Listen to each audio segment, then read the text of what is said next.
I'm new to e-bikes. I've had this thing for about 2 weeks and I've learned a number of critical things that I did not get off other videos on the internet. So you need to listen if you're new to e-bikes or considering buying one. Stay tuned. Hey, don't worry, none of these are showstoppers, but you need to be able to appreciate these as you move from a regular bike to a fat tire e-bike. And the first thing, which isn't going to be obvious at all, is a fat tire bike, whether it's an e-bike or not, is going to be higher. It's going to sit higher because those fat tires are fat. And so you need to be prepared to be able to mount your bike and have the appropriate flexibility, and that is going to drive the type of model you pick. You go with one with the bar right here. I did this because my Truck Hitch requires it. Or you go with a step-through model that allows you an easier lift to get on it. So high or low, you need to understand that before you make your purchase. And while we're talking about height, that has an impact as well on how you actually ride the bike.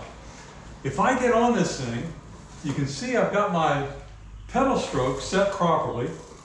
My knees are slightly bent on the ball of my foot, but now, as a result of those tires, my feet can't touch the ground.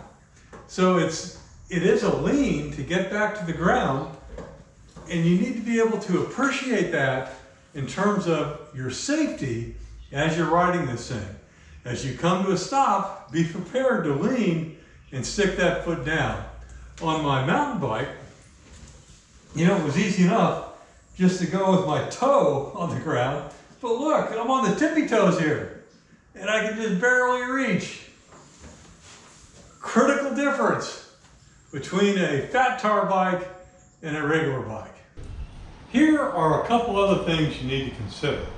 You have power assist on your e-bike, and that's going to be new to you if you're used to riding a non-powered bike.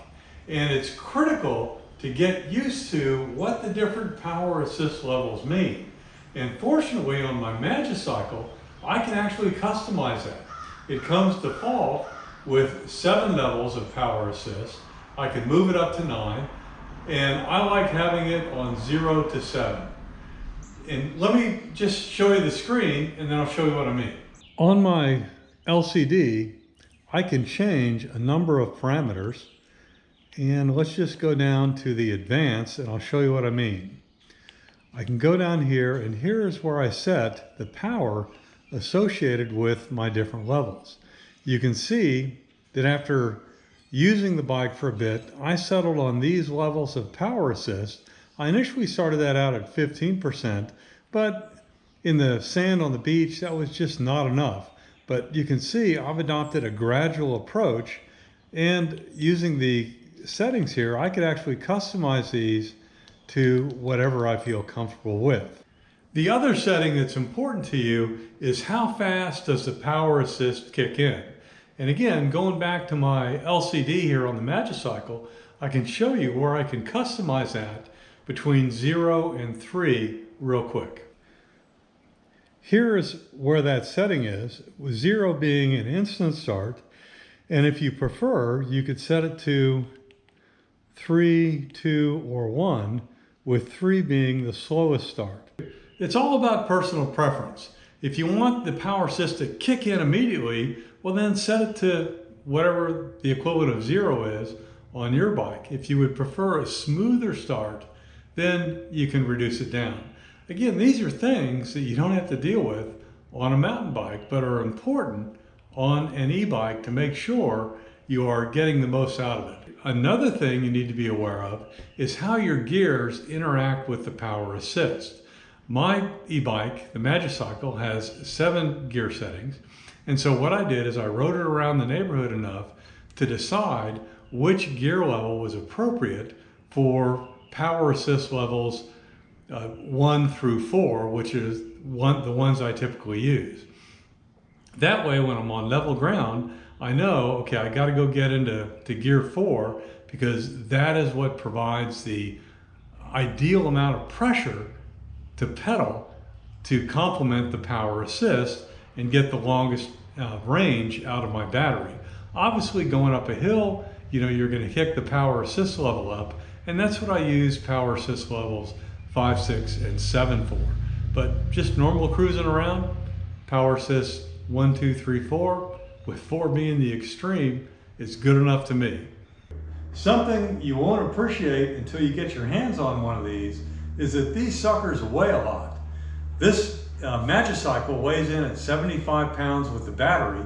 Take the battery off and it's like 64, 65, which is still pretty heavy, especially for an old guy like me to lift up and put on the rack. And the rack is the point here. Just look at the difference in size. Here's the heavy duty rack I got for my Magicycle. Here's the rack I use for my regular mountain bike. So dramatic difference, and you need to pay attention to what the weight limits are on this, because you certainly don't want to have a tragedy when you're transporting it. Well, there we go. Time to get out and start riding again. Those are my initial tips. If you've got any that I missed that I should know as a person new to the e-bike world, please throw that down in the comments below, because I want to get good at this as quickly as I can. This thing is going to be awesome to help me out as I go surf fishing this year. Take care.